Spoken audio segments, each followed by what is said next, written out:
Thank you for joining me as I launch my podcast, Letters to Maryanne Wolf, with Love from Teachers. My name is Deborah Duncan Owens, and I'm a reading teacher. I started my career many years ago teaching elementary students, and for the past 15 years, I've been teaching undergraduate and graduate students about literacy education. I decided to create this podcast for a couple of reasons. First, Maryanne Wolf's book, Reader Come Home, The Reading Brain in a Digital World, transformed not only me as a reader, but also transformed how I think about reading and literacy development as a researcher and professor of literacy education. Maryanne Wolf's book is uniquely written in the form of letters and interwoven with a personal account of her work as a neuroscientist who investigates the science of reading and how technology and the digital world are altering our reading brains, all of our brains, but importantly, the reading brains of our children. Reader Come Home is a masterfully written book that is both dense with science and neurology, but equally dense with beautiful language, and it invites the reader to travel with Maryanne Wolf in her investigative journey. The second reason I decided to create this podcast is pragmatic. As I was preparing to teach a graduate level course on children's and adolescent literature, I decided to ask my students to read Wolf's book because obviously the topics contained in the book are highly relevant to my class. However, I didn't want to just assign the book. I wanted my students to engage deeply with the content of the book, to own it as part of their journeys as graduate education students. And I didn't want to reduce the reading of the book as a prequel to a class lecture or discussion with PowerPoints. I wanted my students, like I had done, to be in communion with the author so they could really ponder what it means to be a reader and what it means for teachers to be participants in a process of creating readers, lifelong readers, because we are at a critical pivot point with literacy in the United States. After decades of reading reform initiatives like No Child Left Behind and the Common Core State Standards, our students seem to be less able to read. I don't think we can simply state, as advocates for the science of reading movement do, that our students haven't been taught enough phonics. After all, systematic instruction in phonics was mandated across the country over 2 decades ago. And yet, as Rose Horowitz, assistant editor at The Atlantic, reported recently, many professors are encountering a dilemma when teaching incoming freshmen at colleges and universities across the United States. Increasingly, students are unprepared and resistant to reading entire books, and professors and departments find themselves compelled to limit the amount of reading they ask students to complete. This phenomenon is not limited to open enrollment institutions of higher learning and community colleges, but is a reality in many elite universities as well. In part, this can be explained by the flood of information media that we are all struggling to accommodate. As Horowitz explains, teenagers are constantly tempted by their devices, which inhibits their preparation for the rigors of college coursework. Reading books, even for pleasure, can't compete with TikTok, Instagram, or YouTube. The college freshmen she is describing, after all, are those who were born after No Child Left Behind was signed into law, when phonics instruction became, in essence, the law of the land. So I don't think it's fair to argue that these students can't decode the words they are asked to read. Certainly, when I've taught undergraduate students, they could decode the words in texts. There are other factors at play in this phenomenon. And I think Maryanne Wolf's book is an excellent place to begin unpacking the phenomenon. And I want my graduate students to participate in a deep reading of her book. I am asking them to read it and engage with me through my podcast while reflecting on their own personal lives as readers, as well as their professional lives as teachers, prior to discussing the letters or chapters in class. I'm looking forward to the adventure, and I'd be very pleased for anyone who loves reading to engage with us along the way as I write letters back to Maryanne as one of her devout readers. So let's get started. Dear Maryanne, please forgive my overfamiliarity in not addressing you as Dr. Wolf, which I certainly would do if I were to meet you in person. But something has happened over the years since I began reading your work that compels me to write, Dear Maryanne. After all, I've not only read your work, but have watched a number, maybe all, of the videos available of you as you talk about your research. So I think my familiarity is born out of the many hours I've already spent with you. I've recently surpassed my 30th year as an educator, first as an elementary school teacher, and then as a reading specialist in 3 different school districts in Mississippi. Like you, I was gripped by the lives of children for whom learning to read seemed elusive. These were the early years of the neuroscientific research that would inform and enhance our understanding of how the brain functions and the knowledge teachers can apply to their practice in teaching reading. This captivated me, and I went on to earn a PhD in curriculum and instruction from Mississippi State University with a focus on reading and literacy education, and have spent the past 15 years or so working in higher education, preparing new teachers, and working with graduate education students. My path was very different from yours, but in a sense, we both got the same bug and dedicated our professional lives to figuring out the inner workings of how best to teach reading after our work with young readers. The genesis of both of our professional lives investigating reading instruction began as teachers, you in Hawaii and me in Mississippi.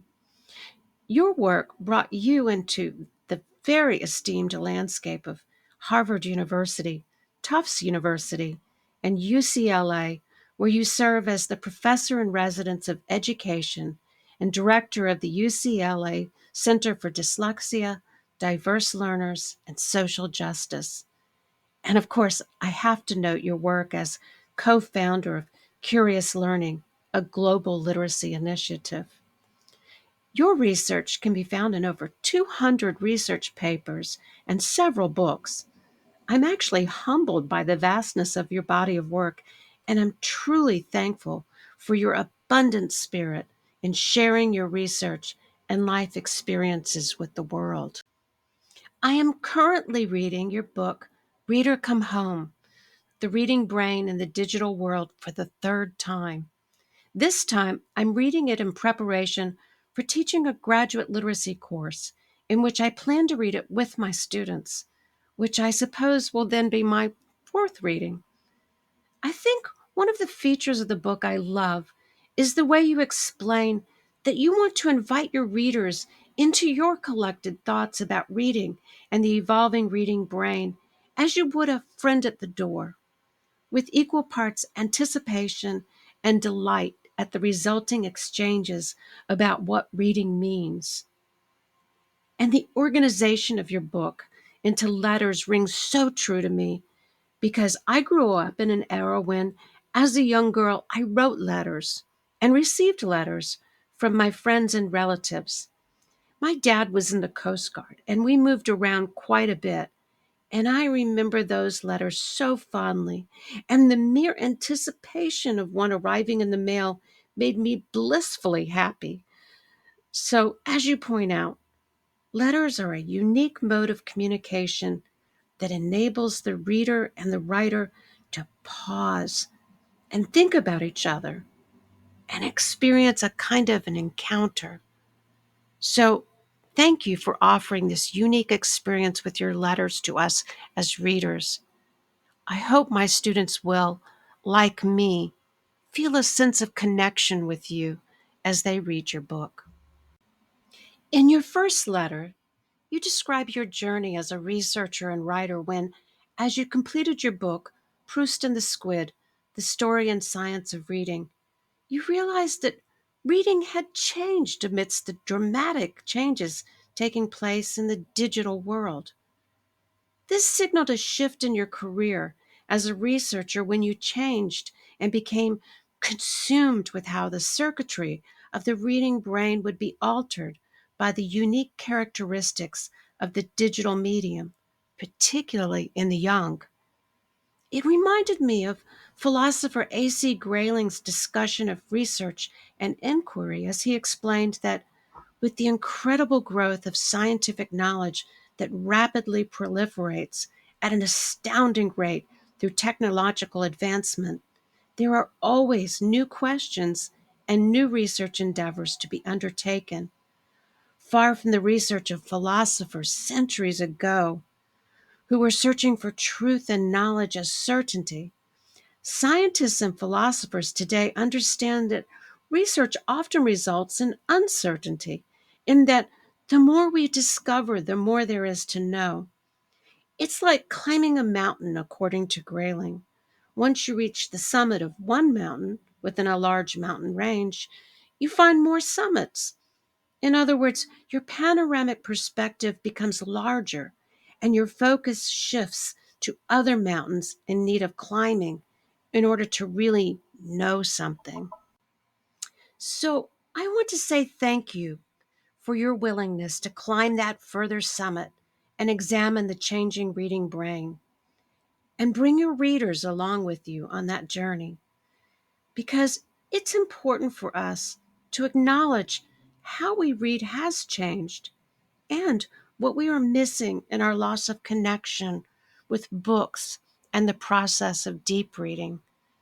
The first time I read Reader Come Home, it reminded me of how much reading has meant to me in my life and how much time I spend on devices reading in a way that was so different than the way I read when I want to escape into a book. I wanted to recapture those moments, even hours, when I could turn off the world and immerse myself in another time and place with characters and stories that made me ponder life quietly. I was prompted to revisit a number of books that had brought me pleasure and solace throughout my life. I reread The Secret Garden by Frances Hodgson Burnett, A Movable Feast by Ernest Hemingway, and Marilyn Robinson's books, Gilead and Housekeeping. And I remembered the pleasure of reading and the noticing of the beauty of the words and the purposefulness of the authors in constructing their stories, and the feeling of being transported away from the world, if only for a time. Most importantly, I remembered that what I truly wanted was to enable young readers to experience this aspect of life and humanity, the ability to commune with others from different places and times and escape to a place where they can ponder ideas and possibilities. As my students and I read your letters together, I am grateful that they will walk along a very rich path in which they can share in your research about the reading brain, wrestle with the challenges technology brings to their own and their students' reading brains, and consider all the wonders of a literate life. You entitled your first letter, Reading, the Canary in the Mind, and I think that's a very apt title. For me, this harkens to the song of the canary that accompanies our mind as we read.